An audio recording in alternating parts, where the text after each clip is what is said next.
ladies and gentlemen. On behalf of the Infosec Foundation, I welcome you all to the Multi-City Cybersecurity Congress 2022. Cybersecurity Congress is an enterprise-level cybersecurity event which aims to gather CISOs and cybersecurity leaders from enterprises pan-India to reinforce the cybersecurity skill in the country through knowledge sessions and tech talks with the biggest names in the enterprise security. It is a matter of pride to see the large amount of cybersecurity leaders in the audience today. Infosec Foundation is a non-profit foundation dedicated in creating mass awareness, exchange ideas among different stakeholders like government, bank, police, corporate in order to define the best practices for the industry and creating a roadmap for the cybersecurity, information security and data security. We have so far 6 chapters, namely Kolkata, Mumbai, Delhi, Bangalore, Northeast and Dhaka. 2 more chapters in Dubai and Kuala Lumpur are getting started very soon. We were fortunate to have the support and guidance from the eminent personalities. So the foundation is about 6 years old and we have worked very closely with all the stakeholders in the cyber community since inception, with the one mission of spreading awareness and ecosystem building. In line with the journey, we are back with our flagship event, which is Cybersecurity Congress in physical form in 4 cities as the pandemic situation is now finally under control. We did similar activities even before pandemic time in 2018 and 2019, as well as where Bangalore was always a key city of considerations. The theme of the day is the new normal cybersecurity, emerging technology trends and adoption. I would once again like to welcome all of our speakers and guests today for taking out the time to be with us. Now we are going to inaugurate our event and I would like to welcome all our guests of honors. Please welcome with a great round of applause our special guest of honor, Mr. Narendra Nath Ji, who's the Joint Secretary of the National Security Council Secretariat, Government of India. A great round of applause, please. Mr. Narendra Nath Ji is working as a Joint Secretary, National Security Council Secretariat with responsibilities for coordination and monitoring implementation in matters of cybersecurity, research and development and activities by different entities of India. He has an experience of over 30 years in the areas of network security and law enforcement assistance. Now, please, a great round of applause for our next special guest of honor, Mr. Ashok Kumar, Ex-Director, Indian Cybercrime Coordination Center, MHA. Please, a great round of applause, please. Mr. Ashok Kumar is an Indian Telecom Service ITS officer. He has work experience of more than 20 years in Government of India. He has worked for around 10 years in telecom sectors in various areas like operations, administration, regulation, and enforcement.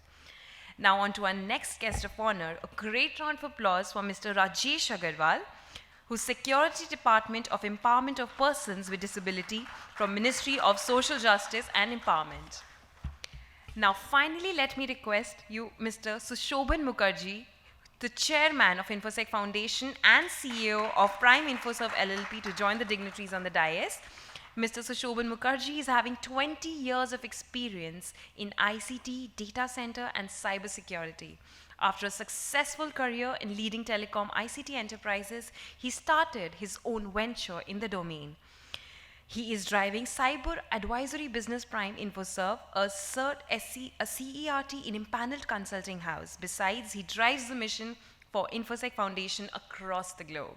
Thank you, Mr. Sushobhan Mukherjee. Now I welcome all the guest speakers to join in the lamp lighting ceremony to inaugurate this session. I request all of you to please join in the lamp lighting ceremony. I would also like to invite Mr. Sanjay Kumar Das, WCS Executive Joint Secretary, Government of West Bengal, to please also join in the lamp lighting ceremony. I also request Mr. Selin Sengupta Ji, CEO of Infosec Foundation, to join us in the lamp lighting as well.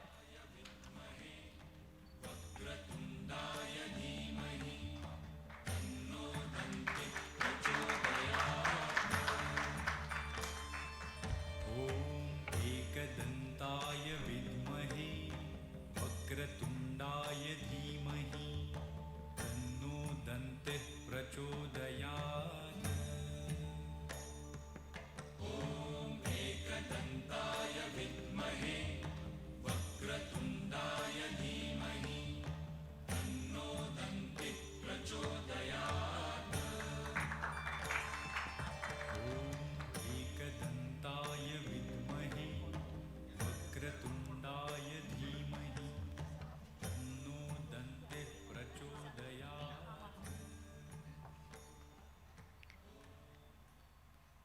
A great round of applause for all the dignitaries for taking out the time from their busy schedules to be here with us. I would now be requesting Mr. Sushoban Mukherjee ji for his opening remarks on the session.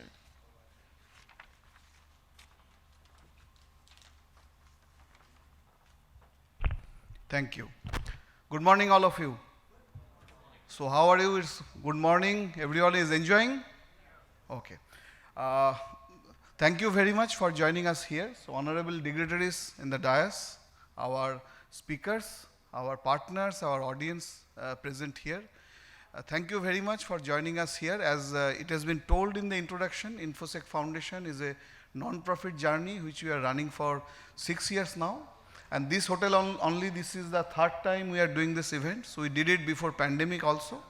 So fundamentally, as you can understand, this time also we are doing it in 4 cities. Already we have done it in Bangalore and Mumbai. This is the third city in Delhi.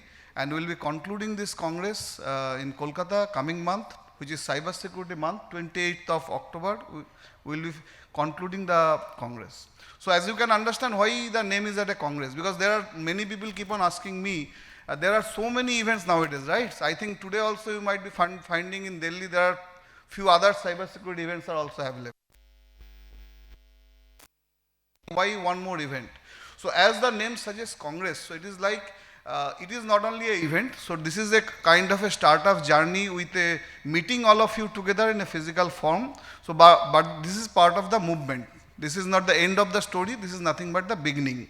So from this Congress, once we finish these 4 cities, we will have certain resolutions, certain minutes which we gather from all of you, and then we will push it to many stakeholders. As you can understand, so far in 6 years kind of a journey, we had CERT-In, NCIPC, many stakeholders participated in this forum in various forms. So fundamentally, we are trying to create that as a mission, as a movement, so that more and more cyber awareness can happen. Many of you have got a kit. Inside that, you will be finding 2 books. One is Cyber Hygiene, one is Cyber Comic Book, which has been done in West Bengal under the leadership of Sanjay Kumar Das sir. So we are spreading this here also, so that this is the idea of this kind of movement. Means as I said, there are 6 chapters. So Kolkata should know what is happening in Bangalore, what is happening in Delhi. Similarly, Delhi, Dhaka and Kuala Lumpur, many other places also should know what is happening in Mumbai. So it is more of a collaboration and kind of a movement in various different kind of geographies. So that's all, that's the way we have designed the program. So I am not here to talk anything about technicals, because there are many speakers in the podium, as well as upcoming keynotes, as well as panels. So it is all of you to please participate, get engaged, and makes the most outcome of the same. By your engagement only, it can be most successful. Thank you very much for your participation here. So let's take it forward further for this inaugural session. Thank you. Thank you so much, sir, for your opening remarks. Moving on to, I would now like to request Mr. Narendra Nath ji, the Joint Secretary of National Security Council Secretariat, Government of India, to give his welcome address. Sir. Thank you, ma'am. Good morning to all of you. So, respected guests on the dais, it's a pleasure to be here. I don't know if I'm going to give a welcome address. No, it's okay. But definitely welcome to this event, all of you. And as he said, all of these events, I was going to refer to October being the Cyber Security Month, and celebrated across the world, observed across the world as a Cyber Security Month. It's good that you're having a series of events that are leading up to that month. A DO had gone from our office, from the National Cybersecurity Coordinator, to the various state governments and to different organizations to appropriately observe the month through events, so that the awareness about cybersecurity increases. When you look at cybersecurity, it's a horizontal, like finance is a horizontal that is there across all organizations. So you find that a finance unit is there in all organizations. Now cyber as one thing that has become another horizontal across all organizations, and the basic skills about cyber hygiene are required for everybody. Like you have financial hygiene that you maintain, have a grip on at least the basic financials. Cyber security, for example, is a basic hygiene about that is something that is required in all organizations. And there are, of course, strategic interests, and you see what has happened in the war that's happening in Europe, and where the cyber is one domain that's been actively engaged for the war. So the multiple dimensions that come about. If you really want to attack a problem, you have to take a very holistic view of it, and that is where our office actually started thinking about it, and then engaged with the industry, engaged with academia and different stakeholders to come up with a national cybersecurity strategy. It's been 2 years in making. We did it started off in 2020, the exercise, because the cybersecurity policy of 2013 was actually a very good policy, and it was much before the time for you compare to what was happening in the rest of the world. And considering that's been some time, it was required to revisit and address some of the deficiencies that were there. One was that it didn't have clear-cut measurable targets in that, and clear-cut role definition, responsibility definition that was in that. Though it opened up the different dimensions that are there in cybersecurity. It talked about capacity building, it talked about incident management, sectoral certs, R&D and audits. So you see the different dimensions that are there in cybersecurity, the policy actually brought out in that. But it didn't have what you call measurable objective targets that were to be achieved, and clear-cut roles, responsibilities defined about who would do what. So there was a requirement to have a strategy with taking care of these deficiencies. So we did go through an exercise where we came up with a draft document, and then we had wide-ranging consultations with industry, and the document has gone through interministerial consultations. One of the things that we observed is there's a lot of siloed work that happens. Different departments do their own thing, different organizations do their own thing, but converging at the top, to say that who is responsible at the national level, to say that if something happens, this is the entity that's responsible for it, was something that we felt was missing. And that consolidation across organizations was one thing that the strategy would seek to address. And when we do that, there's a lot of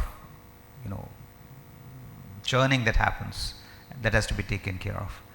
So that takes time to for people to be onboarded onto that, and that's where I think the strategy is now, and we are the last stages of it, and hopefully it will come out shortly.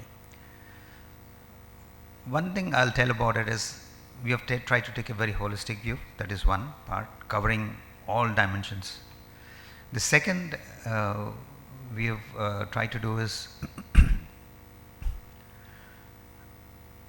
fix the different targets which are there.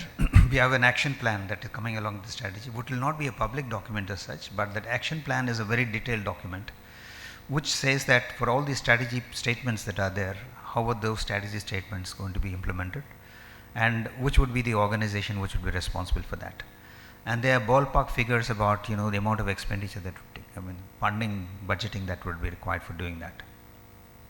Okay, so that is one big step. When recently some talk was happening, I said once we have the strategy in place, because we have thought through the whole process of cybersecurity, implementing that strategy itself would actually ensure that we have a good cybersecurity architecture in place, cybersecurity ecosystem in place, and we should be able to achieve robust cybersecurity in the country. it's got a 5-year horizon for achieving those things. That was one thing that was missing, again I say, in the policy of earlier.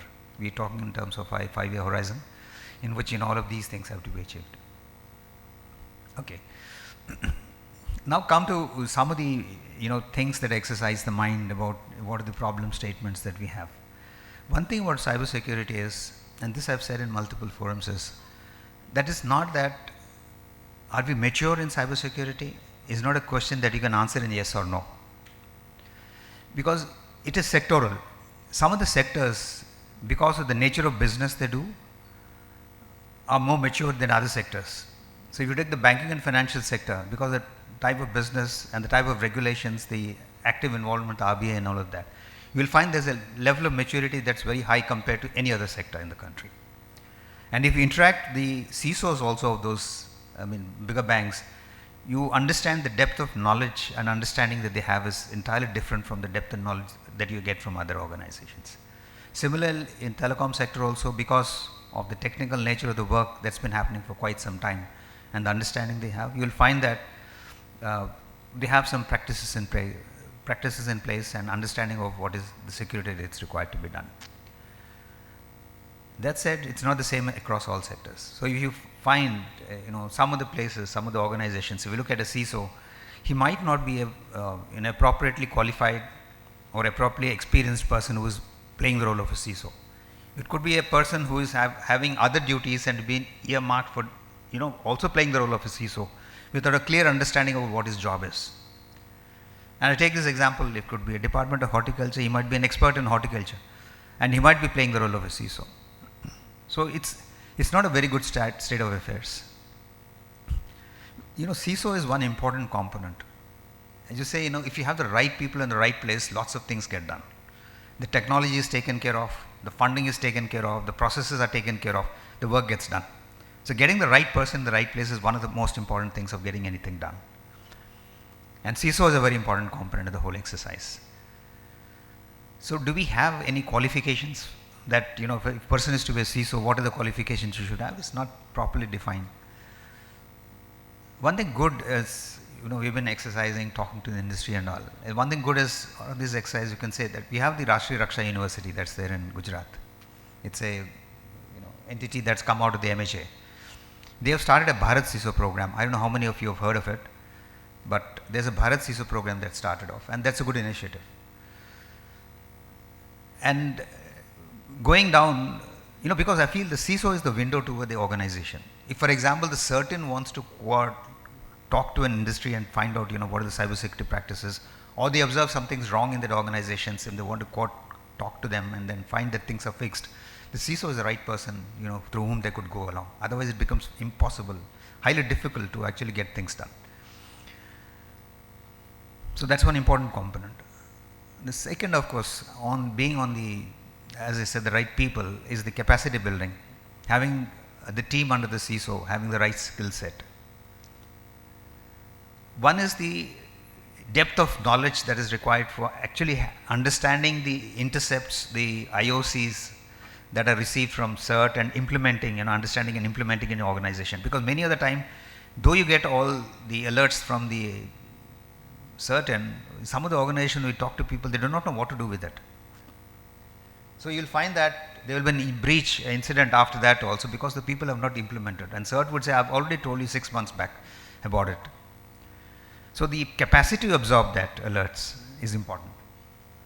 So, and from our office, we are very concerned about the critical information infrastructure. So we have got in touch with NCIIPC for working out, basic skill sets that are required, identifying the roles, responsibilities, the skill sets that are required for those roles, responsibilities, and come up with a certification framework. Certification framework for training organizations, certification framework for, certifying agencies, and certification framework for individuals. So this is one work that we said that they should take up, and they have actually reached out to the QCI, and with them they're working on this problem to come up with a framework, so that once they come up with that framework, we want to push it through and see to it that we have appropriately trained and experienced people who get into these roles of cybersecurity in the organizations.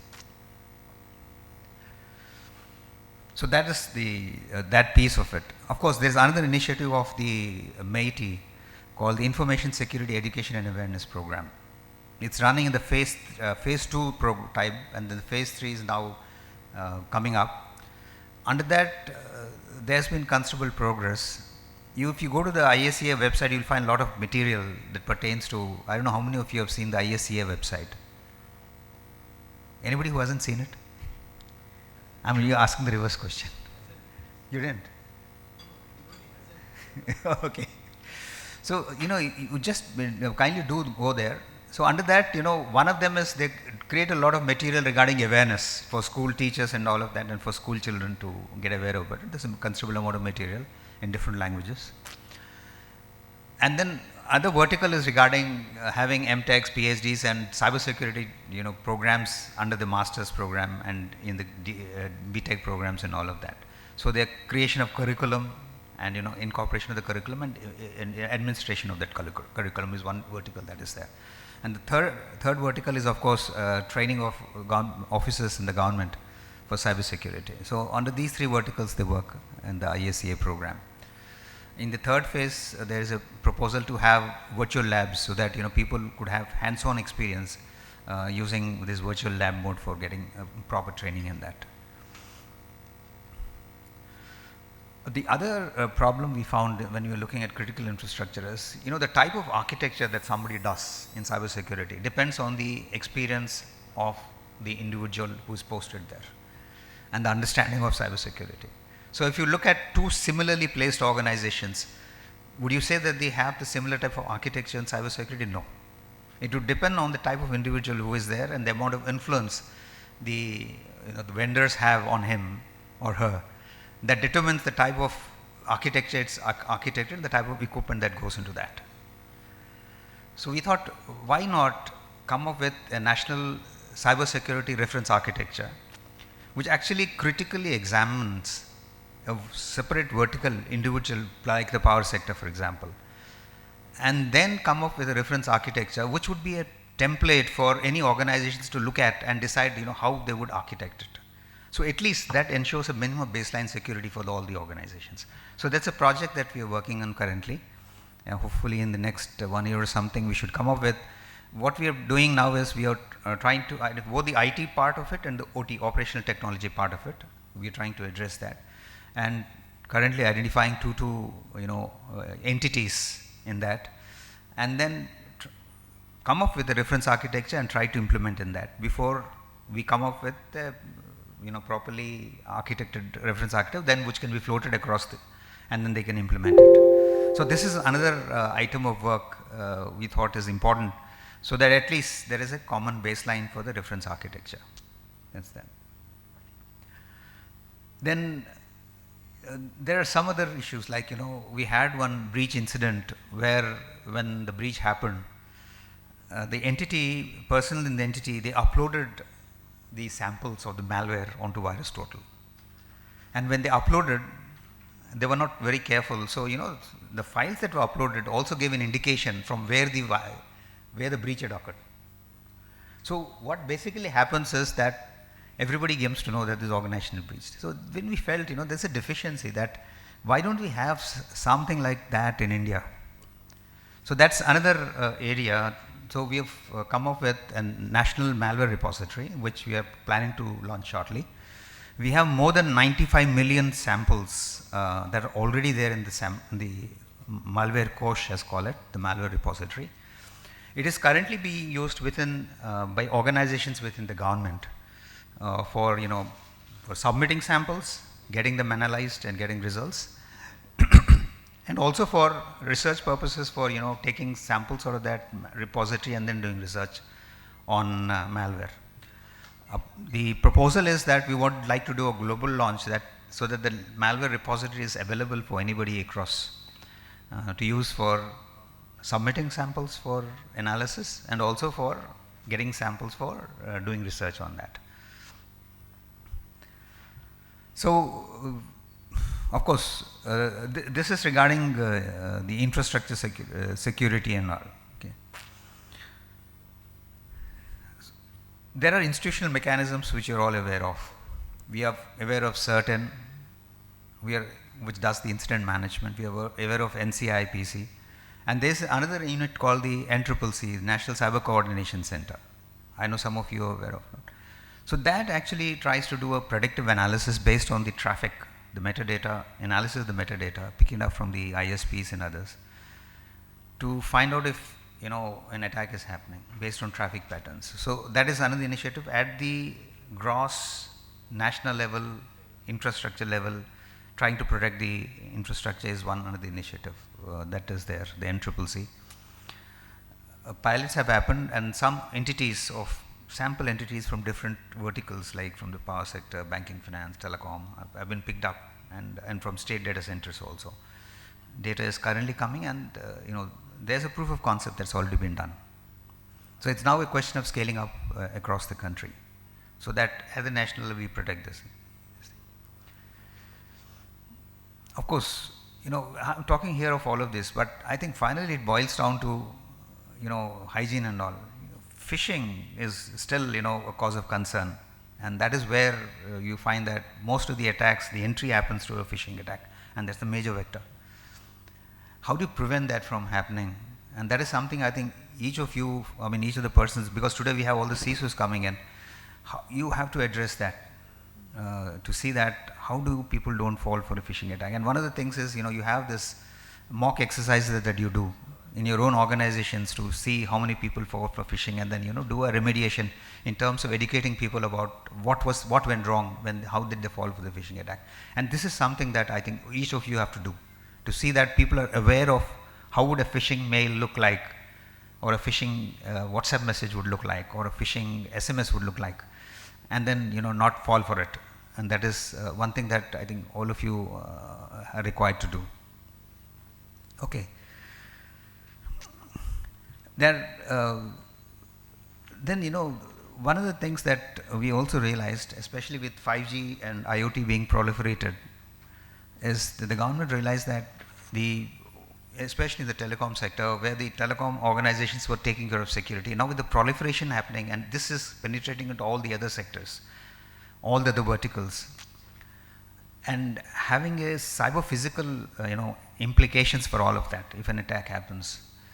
It was an understanding that more than 90% of the equipment that goes into these networks is imported, and a lot of it also coming from some of our friendly countries. It was required, that special measures are required. And when you look at security, there are two dimensions to it. One is the standards part of it. How do you architect a network, an equipment, security architecture of it, complying to different standards so that it is secure by design and secure by implementation and architecting. That is one part. And that is something that you could verify through looking by testing and certification to see if it's complying to standards and it is secure or not. That's one part of it. But that doesn't address all the implications, because if somebody doesn't have proper intent, so even if he satisfies all those requirements and passes the testing and certification because complies to the standards, he could put some malware which would be very difficult to detect. So the intent part also has to be taken care of. Both the standards part, and the quality part of it, and the intent part has to be taken off. The quality and standard parts in the telecom sector, for example, has been entrusted to the Department of Telecom. They have license conditions where certification has to be done before it's put into the networks. But the intent part was not something that was taken care of, and that is where it was decided that we should do something about it. And in December 2020, we came up with the National Security Directive on the telecom sector. The cabinet approved National Security Directive on telecom sector, where from June 15th of 2021, after that, the service providers are supposed to put only trusted products from trusted sources into the network. And that was done, an amendment was made to the license for doing this. What do we do here? We look at a company, and then after collecting information about the company, make an assessment of the company based on its ownership, based on who are the board of directors, from where it is functioning, where it is manufacturing. You make an assessment of that company whether it can be treated as a trusted source or not. The second step in that whole process is we look at the products of that company. A company which is a trusted source need not have trusted products, all of them. Some of them need not be trusted. So we look at a product, we explore the product to its components in terms of the hardware components and the software components, and then evaluate to see where do these hardware software components come from, and then determine if that product can be treated as a trusted product. So there's a declaration that's made, which is a trusted source and trusted product, and the operators are expected to only procure trusted products and put into the networks. So this is initiative that's happened, and we have created a portal called the Trusted Telecom Portal, and we onboard the telecom service providers, onboard the OEMs, and subsequently we are actually trying to evaluate the managed service providers, the electronic manufacturing service providers, also to be as trusted sources. So that's a work that's well on the way, and you will find that multiple companies have already been declared trusted, and multiple products also have been already listed product, and the work is an ongoing work that's happening. Power sector is one, it's very, like the telecom is a supercritical sector, everything rides on that. Power is another sector where lots of things ride on it. Now there were some issues there in the sense that the understanding of requirement of cybersecurity was not there.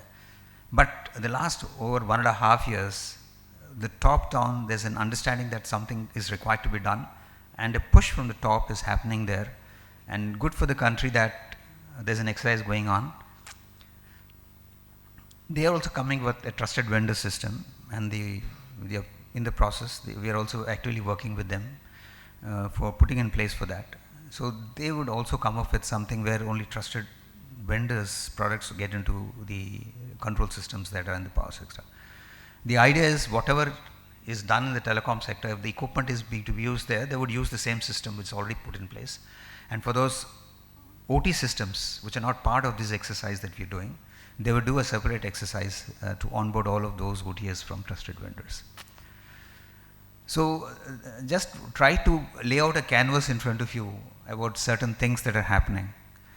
But the most important part in the whole game here is to keep ourselves abreast. It's something, I've been in this field for now, 2014, I joined as a DDG in security in the Department of Telecom.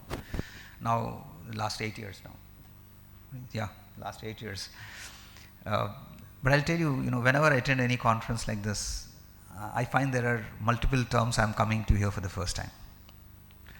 Being here and on day in, on day out, speaking the language that all of us speak, you still feel that there's much to learn and much to be done. So I think one of the things about people, professionals in this, is that should keep an open mind on a daily basis, make it a point that every day there's an incremental learning that I have to do, and make it a part, set aside a part of the day to read about new things, especially new technologies that are coming out. And now, for example, with distributed architectures and remote, especially with 5G, you did edge computing that's coming about. We should actually get into zero trust architectures and all, because existing architectures, you see, when you talk of the incidents that have happened, I don't know if I'm having time, you can bring a bell. Okay. If you look at any of the incidents that happen on the western side world, many of the cybersecurity incidents, would you say that the equipment, software and hardware has come from untrusted vendors? You go and see any of that, they must be coming from the countries where the incidents have happened, from trusted vendors. So just because it's come from trusted vendors does not mean cybersecurity incident would not happen. So it means there is something wrong, and so it's a continuous evolution process. So one of the things that they're talking about, zero trust architecture, and this has to be implemented. And recently we were in the process of, we from our office, we had wanted something getting developed. We called the developing agency and we had the first meeting.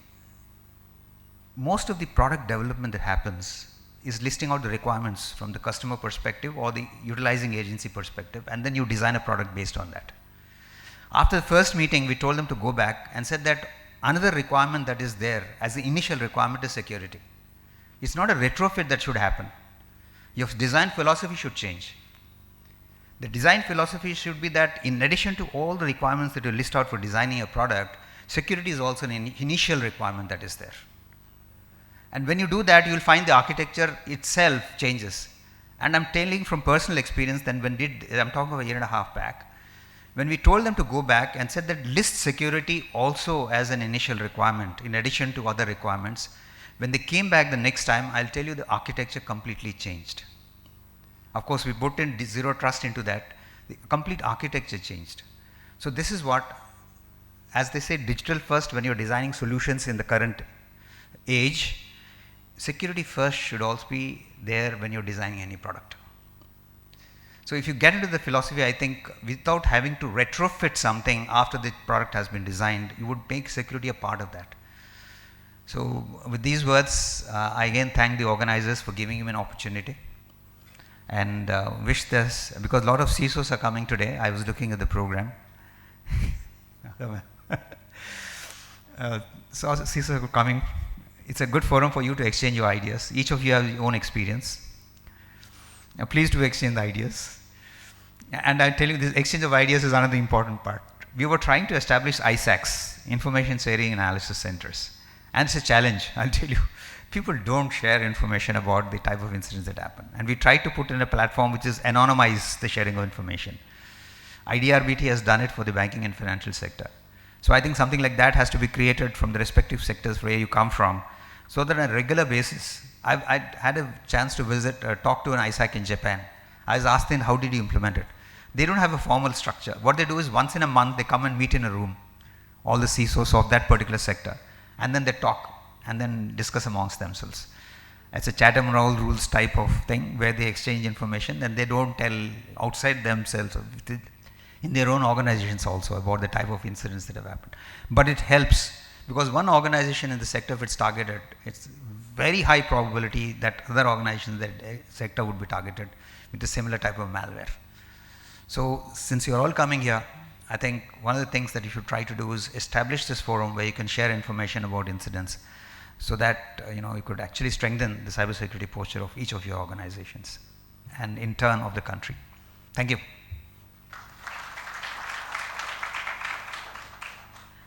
Thank you so much, sir, for such an insightful address, especially wherein you highlighted all the issues and the problems of the cybersecurity, and especially how much phishing needs awareness among the audience now, like especially it's as convenient as on WhatsApp.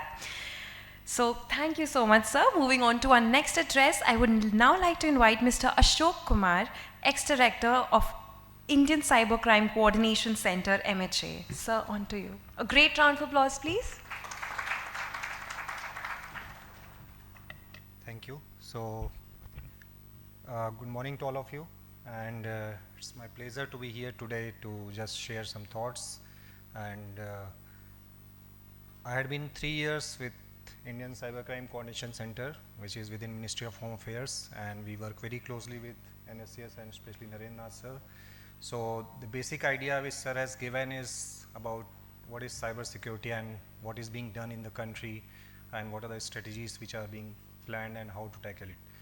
So when we thought of cybersecurity, then what I find in these 3 years that it is being projected as a very specialized area. So when you talk across various sectors, especially the citizens as well as the MSME sectors, then there's a kind of a thought that it's a very specialized sector, so it requires specialized people and they need to put a lot of resources and all those things.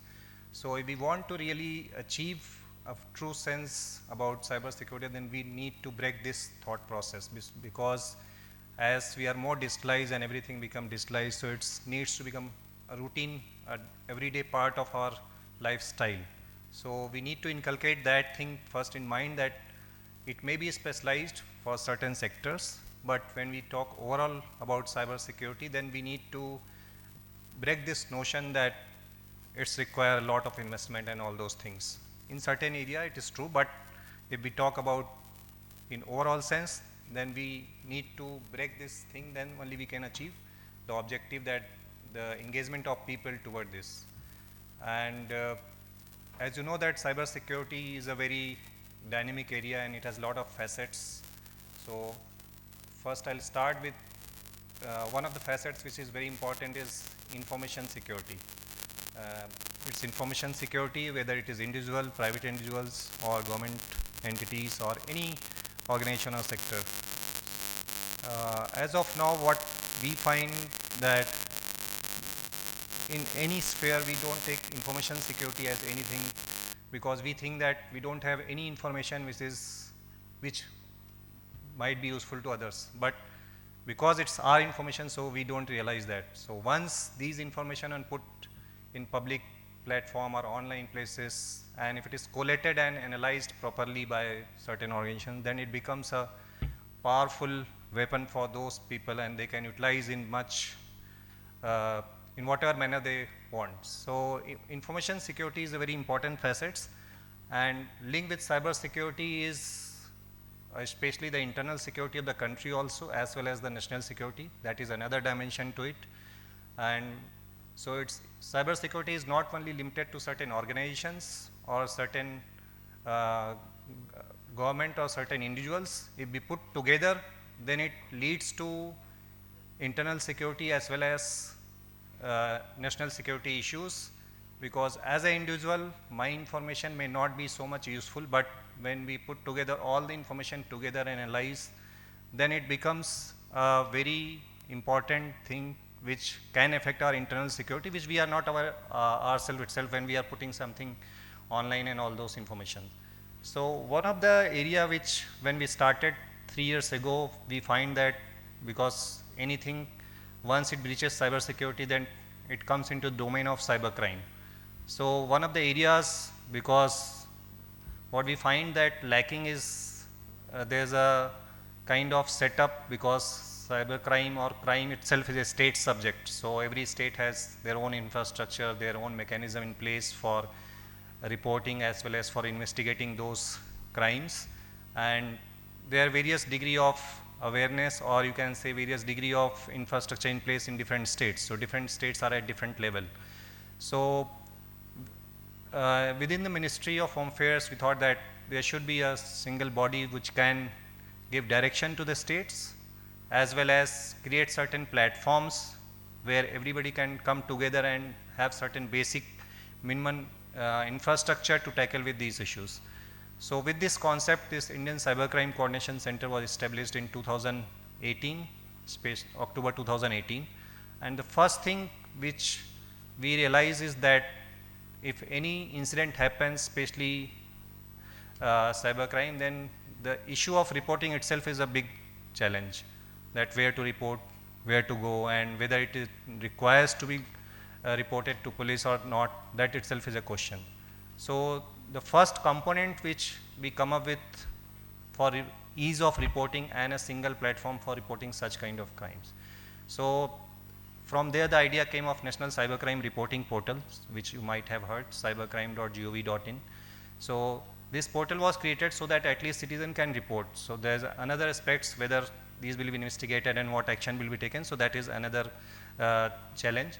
But at least people can report, and we can have a repository or sense of some kind of data that what kind of crimes are happening and all those things. So in last 3 years, at least we now have certain kind of database where we can regularly see that what kinds of trends and all those things are going. And this portal is automatically connected to all the state law enforcement agencies. So it's not that we are doing something, but yes, platform has been created. So if anything is reported on this platform, it directly goes to the concerned state police, to which you think that you are in which state, so accordingly you can choose various fields and all those things, and it goes to that state. So, but let me tell you that in these 3 years at least, because initially when we tried, we don't have any kind of data, because state doesn't have such kind of data, because there are some were working offline and some were working online. So now this portal has at least given a kind of information where we come out regularly with various kind of modus operandi which are being there. So it is shared regularly with various state law enforcement agencies, so that even if it is one state is aware about it, but there are many other states where such kind of things may not be happening. So it may happen say after 5 months, 6 months, so at least they can take preventive actions. So this is one of the area which we have worked. And second, when we analyze these information, we find that almost 60% are related to financial frauds in all these things. all the complaints which were reported, 60% of financial frauds. So then last year we came up with idea of integrating all the financial entities, especially banks, wallets and all those NPCI and all those things with this portal itself. So that when someone report to it, then at least if it involves loss of money, there are many other kind of complaints also, but if it involves loss of money, then at least it can immediately go to those financial entities to which it is related. So within 1 year, we have been able to save at least around 130 crores, and it took us 6 months to onboard all the states as well as the financial entities, because the various legal issues were there, that how it will be handled, what kind of SOP will be there and all those things. So we work closely with RBI and other entities, especially the state law enforcement agencies, because ultimately it is the state law enforcement agencies which has to operate these. So now almost all the financial entities has been onboarded, and the state agencies are very much part of it. And so we created this helpline number 1930, which you might be aware, where we can report with certain basic minimum details, and if it immediately goes to the concerned financial entities, and even it goes to various layers, because what we see that within half an hour, 1 hour, money moves from one place to another. So typically it involves at least 7-8 layers before the money moves out. So once we automate these processes, at least now if it is reported within half an hour or 1 hour, then there is a large chance that money will be saved. Of course, if it is reported after 5-6 hours, then money has moved out. So that goes into routine investigation process. Then we have also tried to create an infrastructure of especially forensic laboratories in all the states and also at national levels, especially for the investigative purposes, not for evidence purpose, because we require many kind of forensics while we go for investigations, and we have created a national forensic laboratory where we also offer those facilities through online or cloud mode to various states. So many states have less infrastructure, so they can access this infrastructure online from their state itself, and if they are able to do analysis at their end, then they can access the tool and analyze and generate report. But if they are not able to do analysis at their end, then they can also submit request for analysis also at the national laboratory. So these are the two basic. There are many other things which are being done, and when we come online, then you must be using various kind of apps. So now our life is dependent on various kind of mobile apps. So randomly we use any kind of mobile app for anything. So if we are getting it free, we are using it.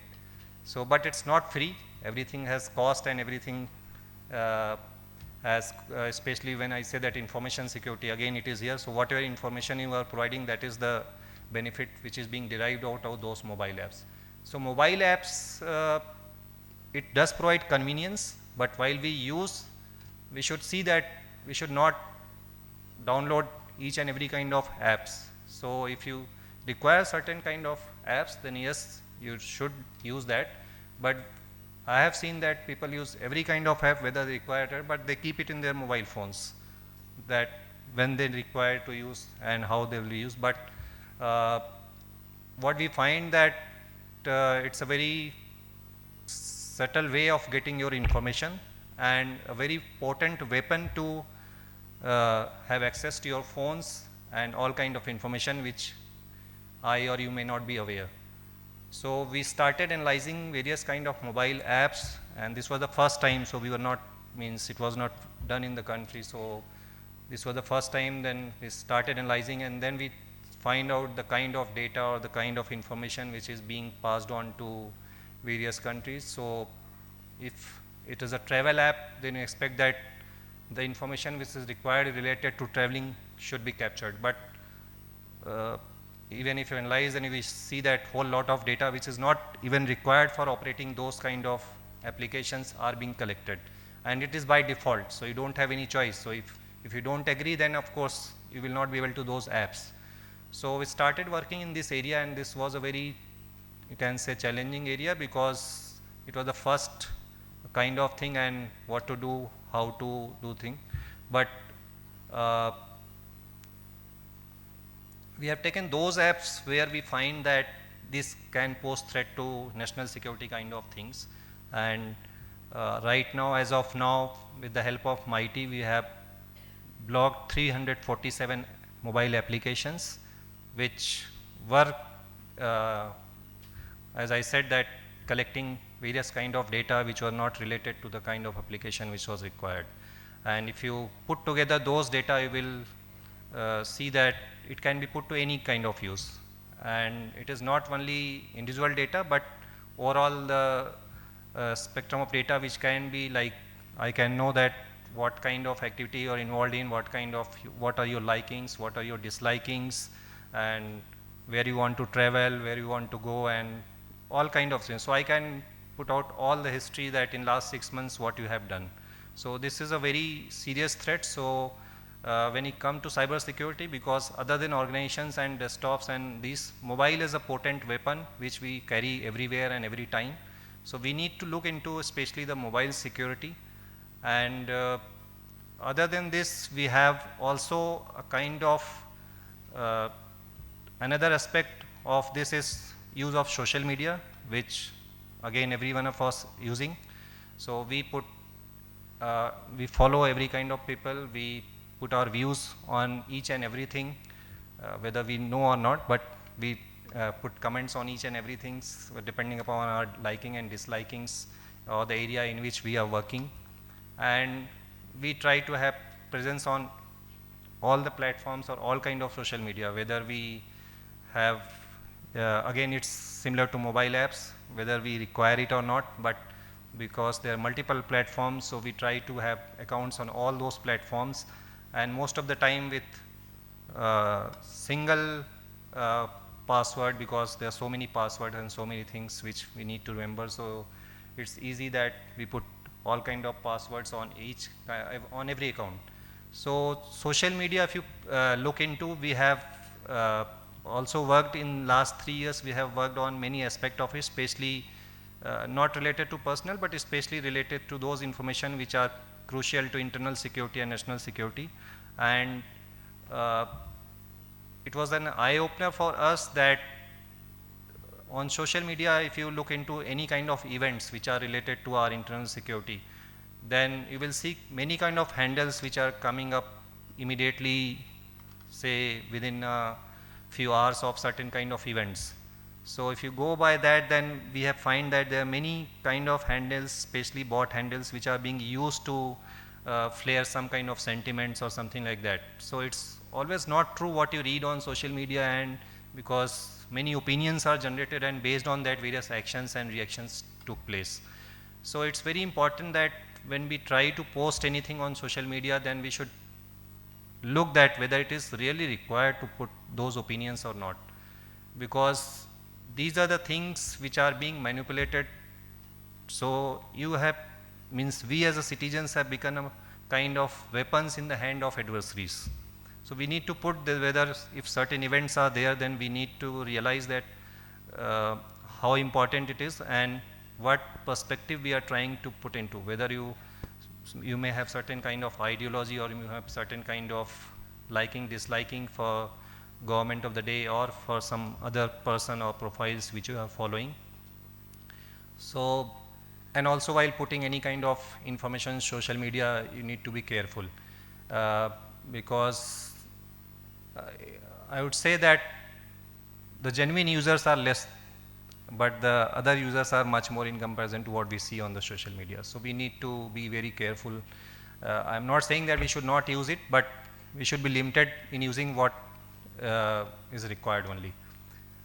Then again comes the area of, because any kind of cyber attacks which you must have seen that it has always come from, the entry point has always been the endpoints. It's not the sensitive, because there's a tendency to categorize into sensitive kind of thing, or these are the critical, so we put more resources for securing those areas, and then we leave other side totally open, especially which are being used by staff in the organization, or which are not being used so regularly. So, but we have seen that most of the attacks which have taken place, especially even in critical information infrastructure setup also, the end point has been the entry point.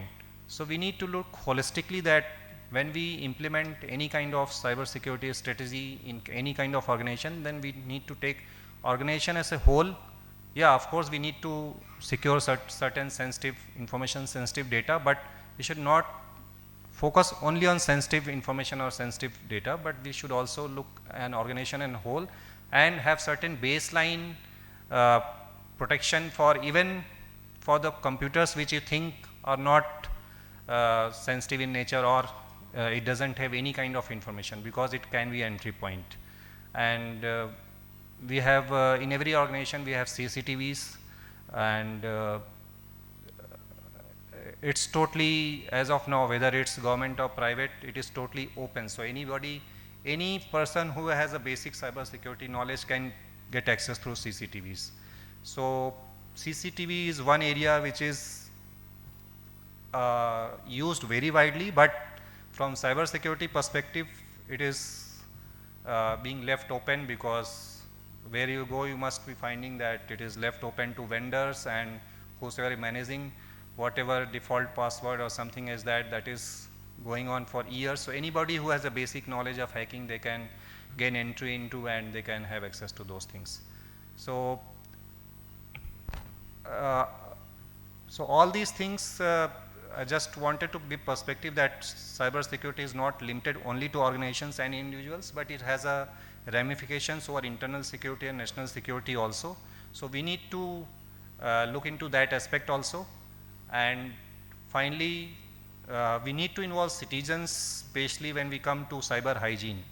And for this also we have started a cyber Jagrukta Divas, because we wanted to involve all the states up to district levels, especially district magistrates, because they have various kind of reach to various kind of people, and they have various programs also. So we have written to all the states, and they have, it's now 1 year, so next month it will be 1 year. So Cyber Jagrukta Divas, to especially in ministries and departments as well as to state level. So this has created a kind of impact, and we've also approached the CBSE and NCRT for inculcating in basic syllabus, and they have already put in those 9th, 10th, but we have told them to keep it start from 6th class onwards, so that at least the children should know that what are the basic, because most of the children are using mobile phones, so they should be aware. So there are a lot of other aspects also, especially the foreign players, and then we have kind of IOCs which we are getting, but my personal thought is that the IOCs which we are getting is, we are flooded with IOCs, and so after some times the IOCs which are being shared, so the person who is looking towards those IOCs, he because it is not very specific to certain things. So whatever kind of IOCs is generated, so suppose US is generating certain IOCs, some other countries certain IOCs, then it is being all put together and it is being passed to various organizations. So it doesn't help, because whosoever is working over a period of time,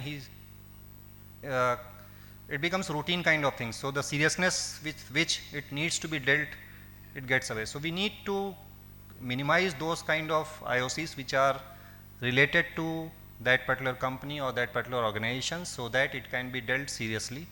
And we have to generate our own specific IOCs, because whatever IOCs 70% or 80% are now, it's like whatever is being generated by various companies and various other countries, especially the US certs, so those are being circulated across the domains.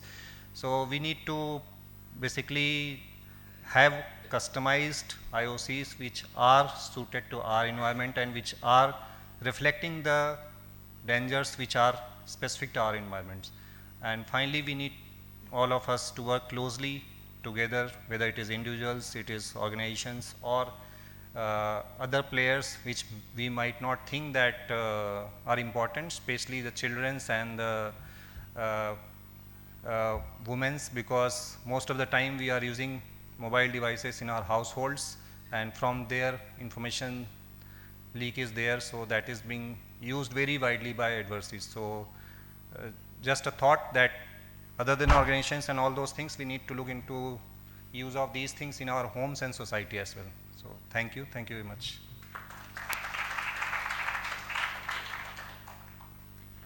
Thank you so much, sir. I think whatever it is that sir spoke about has become so common with the advancement of technology, because things like Paytm and UPI have literally facilitated the online frauds that is happening. In fact, even on social media, identity theft, which is happening, there's so much awareness to be brought into. Thank you so much, sir. Now, before we move on to our next speaker, Mr. Narendra Naji has some commitments and he would be leaving, so I request Mr. Sushobhan Mukherjee ji to please hand over the memento. A great round of applause, please.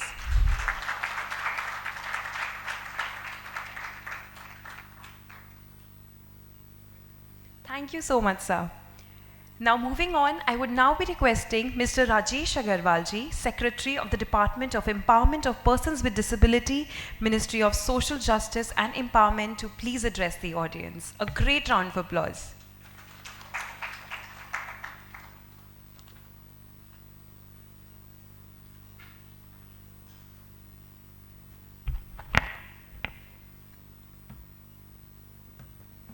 Okay, today I stand before you not as a secretary of XYZ department, but someone who had a good fortune of contributing to the digitization of many government services in the country, as well as to the cyber jurisprudence of the country.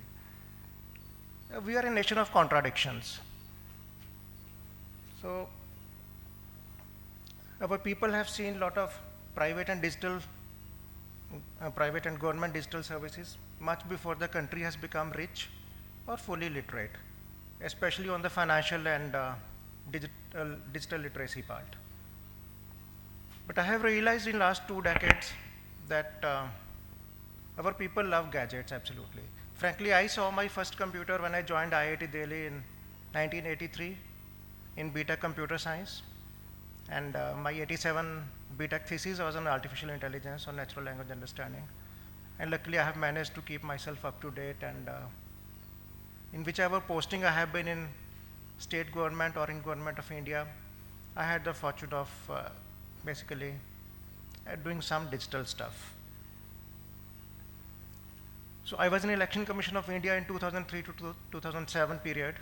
So in 2004 elections, we rolled out more than 6 lakh voting machines across the country. And old illiterate people also took a liking to these machines like fish to water. And people like Lalu Prasad ji and lot of other politicians did a great job in popularizing this amongst the people. तो लालू जी अपनी भाषा में समझाते थे लोगों को कि आप हरी बत्ती देखना, पहले हरी बत्ती जलेगी, and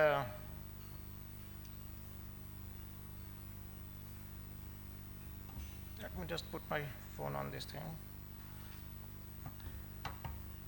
and then you press the, he would say कि लालटेन के सामने वाला नीला बटन देखना, उसको दबाना, फिर मशीन बोलेगी पी और लाइट जलेगी, तभी निकलना है पोलिंग बूथ से. So that is a simple UX. If your UX is simple, so the lesson is, if your UX is simple, people will love the gadget. दूसरे देशों में many advanced nations still have paper ballots, and we have EVMs seamlessly used by the people of our country, even illiterate people. Then in 2015, I was Jan Dhan Mission Director in the Ministry of Banking here. So I received a postcard from a village in Rajasthan. He said कि sir आपने जनधन के खाते तो खुलवा दिए हैं, पर हमारे गांव में बैंक ब्रांच है पर एटीएम नहीं है. He said जब हम गरीब लोग बैंक में जाते हैं ना तो हमारी बेइज्जती होती है, गार्ड भी देखता है कि ये कौन आ गया. तो हमारे गांव में आप एटीएम लगाइए, एटीएम हमारी बेइज्जती नहीं करती. So this is a very very profound statement कि एटीएम हमारी बेइज्जती नहीं करती. People of our country, especially poor people, even people like us as citizens, we would not like to go to a government office. We have the fear of getting humiliated or being thrown around. So we would love to use the gadgets. So then we had obviously UID, Aadhaar cards, and now GST. So a lot of central services and a lot of state government services. So in my bullet points here, which I jotted down while on the way to this hotel, one statement is, tech makes crime less, Haha. So, how many of you really feel that using technology in our banking, in our identity system, Aadhaar, that makes our system more secure? Actually, I have always seen that it's a cat and mouse game in the cybersecurity world. And Tom and Jerry की fight में हमेशा कौन जीतता है? Who is more nimble? कौन पतली गली से निकल जाता है? We all of us know this. So it's a cat and mouse game, whether you are a private company providing services, and all the CISOs know it very well. So there is a false sense of security कि हमने बहुत सारे systems लगा दिए हैं, और हमने trusted equipment लगा दिया है. You or the earlier speaker talked about trusted equipment. But if you see your Cisco box, if you actually see the global database, you might find कि it's a second-hand Cisco box जो आपका Shanghai में कहीं use हुआ होगा, पहले refurbish होके आ गया. So you have to be very careful in lot of stuff. So as the services have become, both private and government, become more digitized, people have become extremely vulnerable to financial frauds and identity frauds, and lot of other frauds like cyber stalking, cyberbullying, and so on. And cyber insurance in our country is frankly non-existent. And one question, how many sides a coin has? No, actually coin has 3 sides. Think about it carefully. कभी कभी coin खड़ा भी हो जाता है. Coin has 3 sides, and security, privacy, and user convenience. These are 3 sides of a coin. तो आपको एक ही साइड मिल सकती है. और कई बार तो प्राइवेट और गवर्नमेंट प्रोजेक्ट्स में we manage to have none of the 3. So I will allude to some of these projects later on. So security, privacy, and user convenience. These are 3 sides of the same coin. So while the digitization has occurred at a breathtaking pace, we take pride in saying that financial transactions may, especially thanks to UPI, we are number 1 in the world. Then digital identity and so on. But our legislature and judiciary, they haven't really kept pace with it. So there is a lag. चीज़ें digitized बहुत हो गई, everyone is using computers and all. But if something happens, and what happens? 99.99% cases, ठीक है आप report कर दोगे, कहीं और कर दोगे, सर्टिन को बोल दिया और कहीं बोल दिया, आपके बैंक को आपने हेल्प डेस्क पे कॉल कर दिया. प्रैक्टिकली कुछ नहीं होता. You lose that money or you lose identity and you keep roaming around. So as IT Secretary Maharashtra from a period 2011 to 2015, I had the chance to act as adjudicating officer under the IT Act. Very few people know it.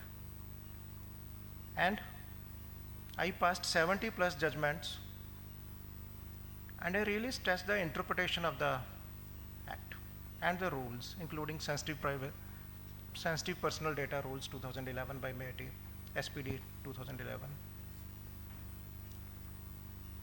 And frankly, some people in the country feel that IT Act is inadequate, उसको जब तक reform नहीं करते तब तक कुछ नहीं होने वाला. My view is not that. My view is that frankly 99% of the judicial system is how the judiciary over a period of years interprets it.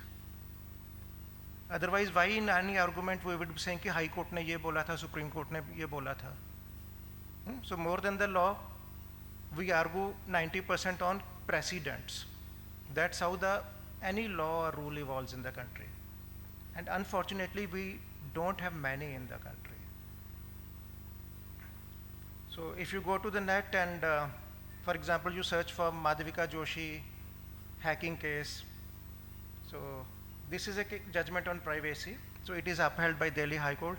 So many of my judgments have been upheld by various high courts in the country in last 10 years and by TD SAT. So they have become case laws, and many of them are taught as, they have become a part of syllabus in our universities of law and cyber laws. For example, this Madhvika Joshi is a celebrated case on privacy in the country. So let me ask you, what is hacking? If I share my password with you, or I am foolish enough to write it on a yellow sticky note and stick it on my computer or on the wall behind it. So can you log into my email? Would it be hacking? So how many of you would say that it would be hacking? Only one hand. So if I leave my house key under the mat and the thief comes and steals my things, how many of you think that the thief committed a crime?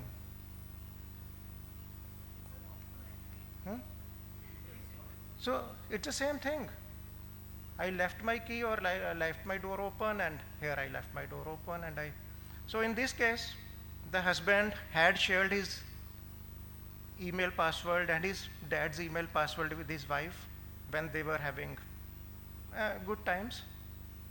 And then there was a divorce case, the husband went to jail, so the girl was smart enough to log into the Gmail of husband and father-in-law, go into chat sessions and take the printouts and put them in the court, in the dowry case.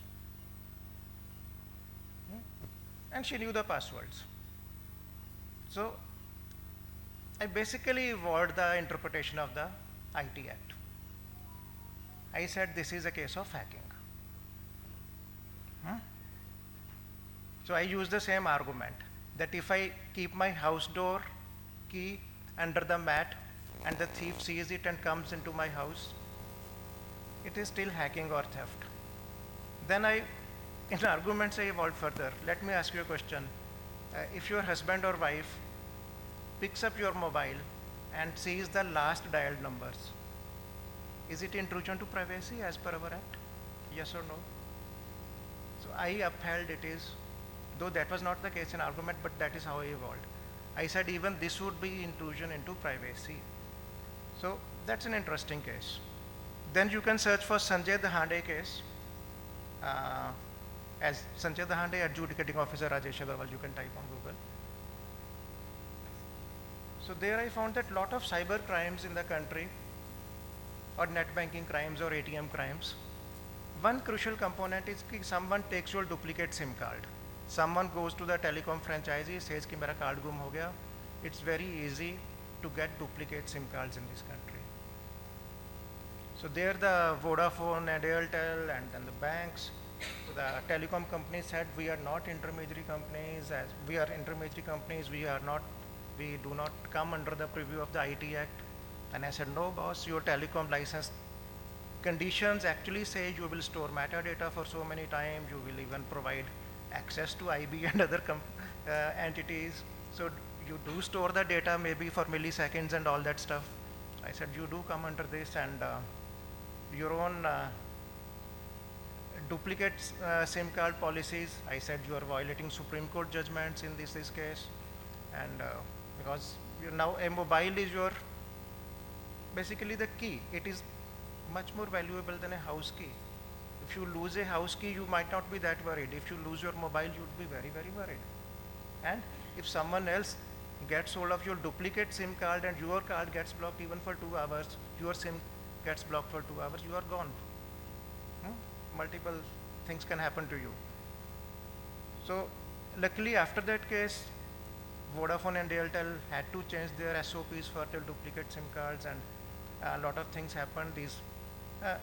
So I have been happy to contribute to the cyber jurisprudence through multiple things and in many data theft cases and so on. So it has been an interesting journey in that fashion. Now crimes are happening even in metaverse. अपने country में भी शुरू हो गया है. तो let us से आपने मेटावर्स में अवतार बनाया, आपके अवतार को कोई पीट के भाग गया, आपकी तो बेइज्जती हो गई ना. अब पुलिस स्टेशन में जाओगे, मेरी बेइज्जती हो गई, मुझे डिफेमेशन का केस करना है, पुलिस वाला हंसेगा आप पे. Seriously.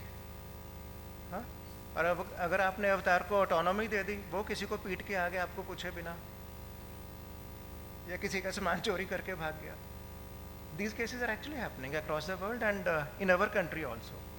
And police is absolutely clueless कैसे करना है. So one thing I have tried to work with the police on this as earlier as IT Secretary Maharashtra, last year as Skill Secretary of Government of India. कि आप किसी भी थाने में चले जाओ तो सही में FIR लॉन्च करनी हो तो 99.9% थानों में जो बैठा होगा कांस्टेबल, हेड कांस्टेबल या SHO भी, उसको हवा नहीं होगी कि मैं क्या करूं, किस कलम में FIR लॉन्च करूं, आगे क्या करूं. और फोरेंसिक्स तो बाद की बात है, फोरेंसिक्स और इन्वेस्टिगेशंस. पहले तो FIR किस कलम में लॉन्च करूं यही नहीं मालूम. हमारे महाराष्ट्र में तो एक 0 नंबरी पुलिस वालों का कंसेप्ट है. 0 नंबरी बोलते हैं जिसका बक्कल नंबर नहीं है. पुलिस वालाज are known by their buckle numbers. So every police station, due to different reasons, they do have people who are like on contract or like freelancing. And अपने country में भी now थाना across the country, they have these local boys who are good in computers. You can call them ethical hackers, but it's a very thin line between ethical and unethical hacker. The hacker himself does not know कि कब किस तरफ खड़ा है. So these young boys and girls, mostly boys obviously, they are engaged on contract basis or on freelance basis to help the police in telling them how to lodge an FIR, how to do the cyber forensics, how to do the investigations. In some cases we have phenomenally good police officers. For example, in Bombay, Aurangabad, Pune, Nagpur, I came while deciding these cases I talked about, some phenomenal sub-inspectors and inspectors who were masters in investigations, and then they took great pride in doing cyber investigations also. But there is a vast gap of knowledge and training on this part amongst the police, as I talked about, amongst the citizens, as my predecessors talked about, amongst the judges of the lower courts.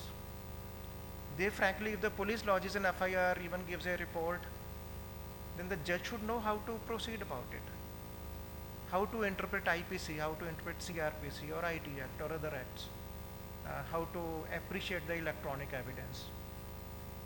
For example, must be around 2013-14. So Prithviraj Chauhan Sahab was our CM of Maharashtra and he was my IT minister also. So I asked him कि sir आपको मालूम है कि बीड ज़िले में अगर कोई mobile seize करता है पुलिस वाला और उसको कोर्ट में देना है कि ये SMS यहीं पे इसी मोबाइल में था, किडनैपिंग केस है या कुछ भी है, तो उसका अपना फोरेंसिक लैब मुंबई में थी उस टाइम कलीना में, कि कितना टाइम लेती है. Sir few weeks. ऐसा नहीं, 4 years. 4 years. Police inspector seizes a mobile and forensic lab because there was a shortage. Waiting period was 4 years. Can you imagine it? So then we started setting up more and more cyber forensic labs in the state. He said नहीं बिल्कुल set up करो, हर ज़िले में करो type scene था. So I had to tell the CM in this way कि to get his attention that there is a dire need to do more cyber forensic labs in Maharashtra, and I hope more and more labs have come up.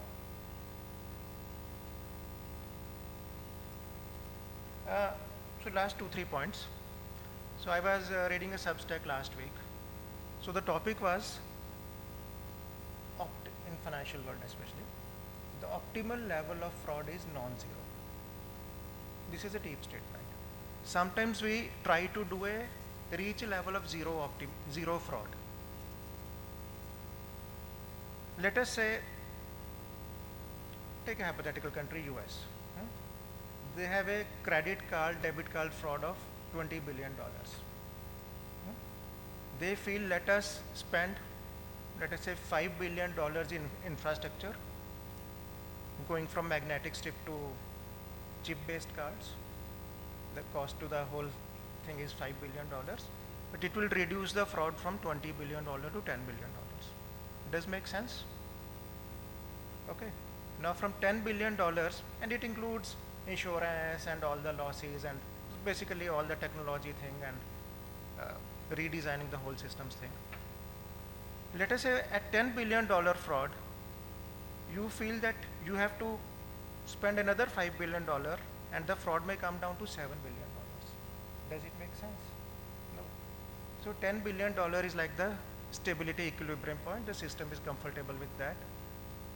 In our country, sometimes we try to do more. So I feel annoyed when I see the recurring payment system taking a hit. RBI coming with a lot of things on that, and now on the saving of the credit debit cards. So we have to, in our country, debate about it, that what is the level of cyber frauds, financial frauds we can live with, where it is not advisable, where it might hit user convenience. So a balance between security, privacy, user convenience, doing a bit of all three sides of the coin, a good balance, and decide as a country that this is our optimal level, and optimal level will be non-zero. So I hope all our regulators, our various departments, our CISOs, and in your companies also, you have to take that call. What is the level of fraud you can live with? If you work towards zero fraud levels, you might end up spending much more than what is really required. So that is my final message to you, and it's a tough job, balancing three sides of the coin, deciding on the optimal level of fraud which is non-zero, and my best wishes to all of you. Thank you.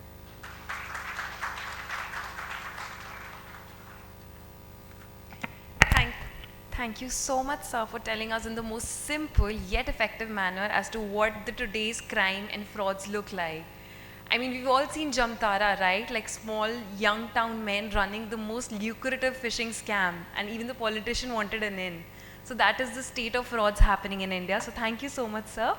I would now be requesting Mr. Sushobhan Mukherjee ji to present memento to our speakers, to Mr. Ashok Kumar ji and Mr. Rajesh Agarwal ji. Can we please? Also, can we have a great round of applause, please?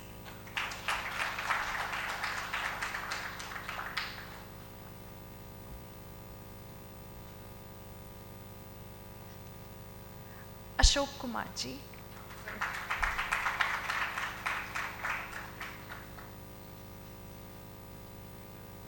And Mr. Rajesh Agarwal ji.